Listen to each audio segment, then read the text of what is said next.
Mass Effect Legendary Edition is finally here, bundling together the entire Mass Effect trilogy with every piece of single-player DLC to go along with it. But it's more than a simple port and up-res. Legendary Edition makes a litany of changes, some small, and some, well, that have a massive effect on how the game is played. Come on, you get it? No? That's enough. Anyway, here's a list of the 10 biggest changes in Mass Effect Legendary Edition. Number 1, skippable elevators. Alright, we're kicking this off with the number 1 improvement right here. Mass Effect was notorious for not only having long elevator rides that essentially served as glorified loading screens, but also having a ton of them. Sometimes one right after the other. Legendary Edition mercifully gives the option to skip the elevator rides, which is better than just outright making them shorter, because there are still some genuinely charming conversations between characters that happen in these elevators, so, maybe don't bail on every single one. I'm pleased that the imminent destruction of all organic life has improved your career opportunities.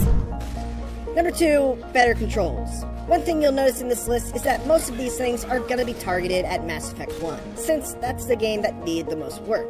But one of the things that feels immediately apparent is the fact that it generally controls much better. This is due to a number of improvements, including better cover mechanics, more intuitive controller mapping, better aiming with more precise reticles, an improved aim-down sights camera, and just overall better responsiveness to your inputs. Number 3, better HUD. Mass Effect 1's HUD has seen a complete overhaul to bring it more in line with the other games in the series.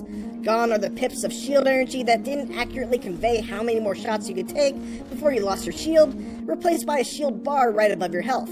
The most vitally important info is more immediately apparent, like the health of both you and your squad mates, as opposed to it being crammed into a corner with a bunch of other info. Number 4, cooldown reductions. One of the most brutal aspects of Mass Effect 1 was that if you used a metagel, you were unable to use another one for a very, very long time.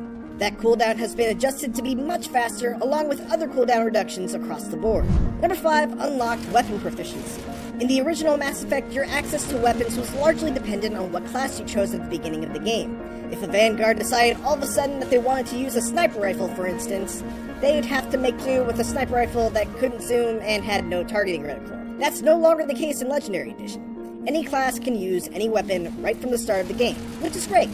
That said, there are still incentives to stick with the weapons that your class is good at due to the talent points that you're able to add into those weapons. Number 6, individual squad orders. In Mass Effect 2 and 3, one helpful thing that you could do was order individual party members to head towards a specific point. That's now something you can also do in Mass Effect 1 with the left and right buttons on the D-pad, giving you a bit more tactical control when it comes to combat. Number 7, the Mako. The Mako is one of the most divisive aspects in the first Mass Effect game, and as such, it is also one of the central focuses when it comes to improvements in the Legendary Edition. It still retains some of the bounciness, but overall feels much weightier than before, making it much easier to control in some of the high-pressure situations that you often encounter while driving it. In addition to that, it's been given a boost to speed up some of the slower bits, the shields recharge faster, you can now actually move while you're repairing it, and thankfully, you don't just immediately die when you touch lava this time around. Number 8, default FemShep. In an effort to keep a more consistent look across all 3 games for the default version of FemShep, the canon version for Mass Effect 3 has been made the default FemShep for Mass Effects 1 and 2 as well. Number 9, multiplayer and galactic readiness. The multiplayer mode for Mass Effect 3 is no more, which presents a bit of an issue because it was one of the ways players would improve their galactic readiness level, which was a measure of how prepared they were to tackle the final mission without dire consequences and casualties. The response to this is a rebalancing of the galactic readiness system that allows players to build up their galactic readiness by simply playing through the other 2 games in the collection. Those who play through Mass Effect 1 and 2 and then carry that save over to Mass Effect 3 will have a leg up on their galactic readiness compared to those who just jump straight into Mass Effect 3. BioWare has said that if you don't play through Mass Effect 1 and Mass Effect 2, you should expect to basically have to complete every piece of side content in order to not suffer major losses in the ending. And finally, number 10, rebalance XP and level scaling. The level cap in the original Mass Effect was 60. But in order to hit that cap, you had to do multiple playthroughs on the same character. That's been changed with a new level scaling mode called Legendary Mode, which uses a 1 to 30 level range instead of the 1 to 60 range, thereby allowing players to complete most of the content by the end of the game and still experience what it's like to be at the highest level. This is not a completely exhaustive list of all of the changes in Mass Effect Legendary Edition, but it is a snapshot of the big highlights.